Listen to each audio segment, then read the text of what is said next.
ಎಲ್ಲರಿಗೂ ನಮಸ್ಕಾರ. ಪೂಜ್ಯಾಯ ರಾಘವೇಂದ್ರಾಯ ಸತ್ಯಧರ್ಮರಥಾಯ ಚ ಭಜತಾಂ ಕಲ್ಪವೃಕ್ಷಾಯ ನಮತಾಂ ಕಾಮಧೇನುವೆ. ರಾಯರಿದ್ದಾರೆ, ರಾಯರಿದ್ದಾರೆ, ರಾಯರಿದ್ದಾರೆ. ಎಲ್ಲರಿಗೂ ಒಳ್ಳೆಯದಾಗಲಿ ತಂದೆ. ನಾವೆಲ್ಲರೂ ನಿಮ್ಮನ್ನೇ ನಂಬಿದ್ದೇವೆ. ಸುಮಾರು ಜನ ನನಗೆ ಫೋನ್ ಮಾಡ್ತಾಯಿದ್ದೀರಾ, ದಯವಿಟ್ಟು ಇನ್ನೂ ಒಂದು 3 ದಿವಸ ಮಾತ್ರ ತಾಳ್ಮೆಯಿಂದ ಇರಿ. ನಾನು ಮತ್ತೆ 3 ದಿನ ಕಳೆದ ನಂತರ ನಿಮ್ಮ ಒಟ್ಟಿಗೆ ಮಾತಾಡ್ಕೊಂಡು ಹೋಗ್ತೀನಿ. ಫೋನಲ್ಲಿ ಮತ್ತು ಮೆಸೇಜಲ್ಲಿ ಕಳಿಸ್ತಾ ಇದ್ದೀರಾ, ಯಾಕೆ ನೀವು ಫೋನ್ ಸ್ವಿಚ್ ಆಫ್ ಮಾಡ್ಕೊಂಡಿದ್ದೀರಾ?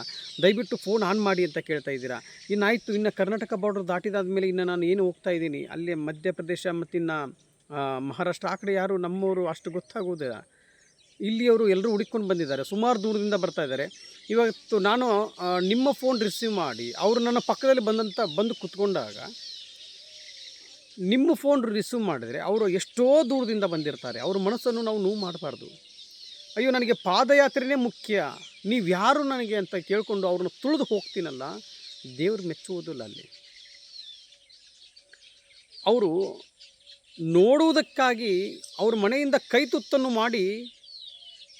ತುತ್ತನ್ನು ಮಾಡಿಕೊಂಡು ನಮ್ಗೆ ತಿನ್ನಿಸ್ಬೇಕು ಅಂತ ಕರೆದುಕೊಂಡು ಅಲ್ಲಿಂದ ಇಲ್ಲಿವರೆಗೂ ಬಂದಿರ್ತಾರೆ. ಅವ್ರ ಮನಸ್ಸನ್ನು ನಾವು ನೋವು ಮಾಡಬಾರ್ದು. ಬಿಡಿ, ಇನ್ನೂ ಒಂದು ವಾರ ಲೇಟ್ ಆಗಲಿ, ಇನ್ನೂ ಒಂದು 15 ದಿವಸ ಲೇಟ್ ಆಗಲಿ, ಬೇಕಾದರೆ ನಾನು ಹೋಗ್ತಾ ಇರೋದು ಇದಕ್ಕೆ ಕೇದಾರನಾಥಕ್ಕೆ. ಅದಕ್ಕೆ ನಾನೇನು ಕೇಳ್ತಾ ಇದ್ದೀನಿ ಅಂದರೆ, ಅವ್ರು ಬಂದಂಥ ಸಂದರ್ಭದಲ್ಲಿ ಎಷ್ಟೋ ಜನಗಳು ತಾಯಂದಿರು ಬರ್ತಾಯಿದ್ರು. ನಾನು ಫೋನ್ ಆನ್ ಮಾಡಿ ಅವರೊಟ್ಟಿಗೆ ಮಾತಾಡ್ಕೊಂಡು ಕೂತ್ಕೊಂಡ್ರೆ ನೀವು ಬೇಜಾರು ಮಾಡ್ಕೊತೀರ. ಆ ಕಾರಣದಿಂದ ಫೋನ್ ಸ್ವಿಚ್ ಆಫ್ ಮಾಡಿರ್ತೀನಿ. ಇನ್ನು ಜಾಸ್ತಿ ಫೋನ್ ಸ್ವಿಚ್ ಆಫ್ ಮಾಡೋದಿಲ್ಲ. ನಿಮ್ಮ ಒಟ್ಟಿಗೆ ಇನ್ನೂ 3 ದಿನ ಆಗ್ಬೋದು, 4 ದಿನ ಆಗ್ಬೋದು.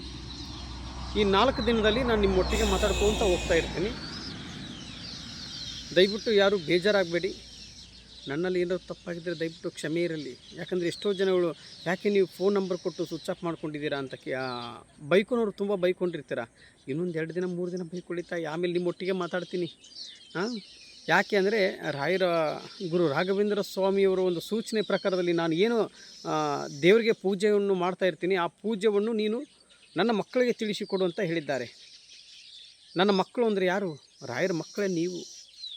ಅವರು ಇರುವುದು ಇಲ್ಲಿ ಮುಂದ್ಗಡೆ ನಿಂತ್ಕೊಂಡಿದ್ದಾರೆ. ಇಲ್ಲಿ ಅಡ್ಡ ಇದೆ, ನೀವೆಲ್ಲ ಕಡೆ ಸುತ್ತ ಆಗ್ತಾ ಇದ್ದೀರಾ. ರಾಯರು ಎಲ್ಲಿದ್ದಾರೆ ಅಂತ ಹುಡುಕ್ತಾ ಇದ್ದೀರಾ. ರಾಯರು ಅಲ್ಲೇ ಇದ್ದಾರೆ. ಅದಕ್ಕೆ ನೀವು ಹಿಂಗೆ ಹೋಗುವಂಥ ಅವಶ್ಯಕತೆ ಇಲ್ಲ. ನಾನು ರಾಯರ ಪಕ್ಕದಲ್ಲೇ ಇಲ್ಲೇ ಇದ್ದಾರೆ, ಬನ್ನಿ ಅಂತ ನಿಮ್ಮನ್ನ ಆ ಜಾಗಕ್ಕೆ ಕರೆದುಕೊಂಡು ಹೋಗ್ತಾ ಇದ್ದೀನಿ. ಅದಕ್ಕೆ ನಿಮ್ಮೆಲ್ಲರಿಗೂ ಒಂದು ರಥದ ಬಗ್ಗೆ ತಿಳಿಸ್ಕೊಡೋಕ್ಕೆ ನಾನು ಇಷ್ಟಪಡ್ತಾ ಇದ್ದೀನಿ. ನಿಮ್ಮ ಒಟ್ಟಿಗೆ ನಾನು ಮಾತಾಡಬೇಕು. ಇನ್ನೊಂದು 2-3 ದಿವಸ ಮಾತ್ರ ಅವಕಾಶ ಕೊಡಿ ನನಗೆ. ಒಂದು 3-4 ದಿವಸ ಆಗ್ಬೋದು. ಯಾಕಂದರೆ ಆ ಕಡೆ ಹೋದರೆ ಯಾರ ಹತ್ರ ಅಷ್ಟು ಬರುವುದಿಲ್ಲ. ನಾನು ಬರಬೇಡಿ ಅಂತ ಹೇಳಿದ್ದೀನಿ ದಯವಿಟ್ಟು. ಯಾಕಂದರೆ ತುಂಬ ದೂರ ಆಗುತ್ತೆ. ಆದರೂ ನಾನು ಬರ್ತೀವಿ, ಮಹಾರಾಷ್ಟ್ರ ಆದರೂ ಪರವಾಗಿಲ್ಲ, ನಾವು ಅಲ್ಲಿ ನಿಮ್ಮನ್ನ ಅಲ್ಲಿವರೆಗಾದರೂ ಬರ್ತೀವಿ ಅಂತ ಹೇಳ್ತಾ ಇದ್ದಾರೆ. ದಯವಿಟ್ಟು ಅಷ್ಟು ದೂರದವರೆಗೂ ಬರೋಕ್ಕೆ ಹೋಗಬೇಡಿ. ಇವಾಗ ನೀವು ಅಲ್ಲಿಂದ ಬೆಂಗಳೂರಿಂದ ಇಲ್ಲಿವರೆಗೂ ಬಂದರೆ 1000 ಕಿಲೋಮೀಟ್ರ್ ಆಗುತ್ತೆ. ಯಾಕೆ ಆ ಕಡೆಯಿಂದ ಬರಬೇಕಾದ್ರೆ 1000 ಕಿಲೋಮೀಟ್ರು, ಈ ಕಡೆಯಿಂದ ಹೋಗ್ಬೇಕಾದ್ರೆ 1000 ಕಿಲೋಮೀಟ್ರು, 2000 ಕಿಲೋಮೀಟ್ರ್ ನಿಮ್ದು ಅಲ್ಲೇ ಹೋಗ್ಬಿಡುತ್ತಲ್ಲ ತಾಯಿ. 2 ದಿವಸ ಯಾಕೆ ನೀವು ಅಷ್ಟೊಂದು ರಿಸ್ಕ್ ತೊಗೊತೀರಾ? ನಾನು ಪರ್ಮನೆಂಟಾಗಿ ನಾನು ಅಲ್ಲಿ ಹೋಗೋದಿಲ್ಲ ತಾಯಿ. ಮತ್ತೆ ರಿಟರ್ನು ಶಿವನ ಆಶೀರ್ವಾದವನ್ನು ತೊಗೊಂಡು ನಿಮ್ಮ ಪಾಪಕರ್ಮಗಳನ್ನೆಲ್ಲ ಅಲ್ಲಿ ಬಿಟ್ಟು ಬರ್ತಾಯಿದ್ದೀನಿ. ಆ ಮುಖಾಂತರಲ್ಲಿ ದಯವಿಟ್ಟು ಅರ್ಥ ಮಾಡ್ಕೊಳ್ಳಿ. ತುಂಬ ದೂರ ಆಗುತ್ತೆ, ಬರಬೇಡಿ.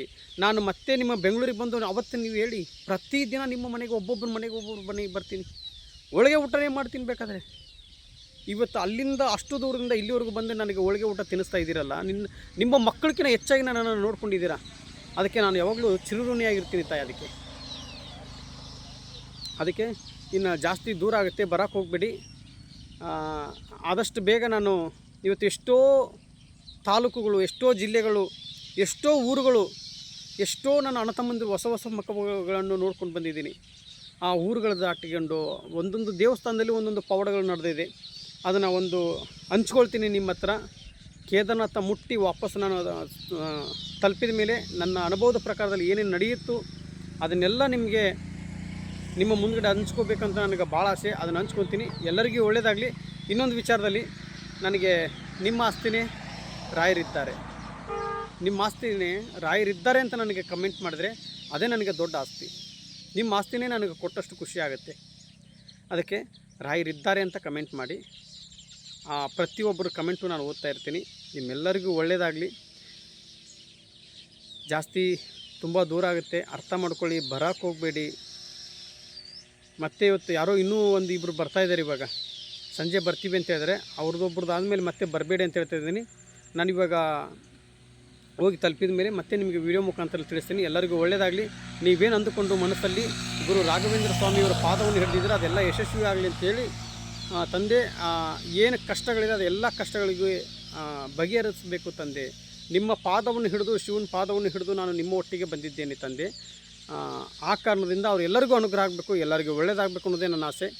ಮತ್ತೆ ನಿಮಗೆ ಬಿಡುವಿದ್ದಾಗ ಮತ್ತೆ ವಿಡಿಯೋ ಮುಖಾಂತರದಲ್ಲಿ ಲೈವ್ ಮುಖಾಂತರದಲ್ಲಿ ಸಿಗ್ತೀನಿ. ಎಲ್ಲರಿಗೂ ಒಳ್ಳೆಯದಾಗಲಿ, ಶುಭವಾಗಲಿ. ಶ್ರೀಹರಿ ರಾಯರಿದ್ದಾರೆ, ರಾಯರಿದ್ದಾರೆ, ರಾಯರಿದ್ದಾರೆ. ನೀವು ರಾಯರಿದ್ದಾರೆ ಅಂತ ಕಮೆಂಟ್ ಮಾಡೋದು ಮಾತ್ರ ಮರಿಬೇಡಿ.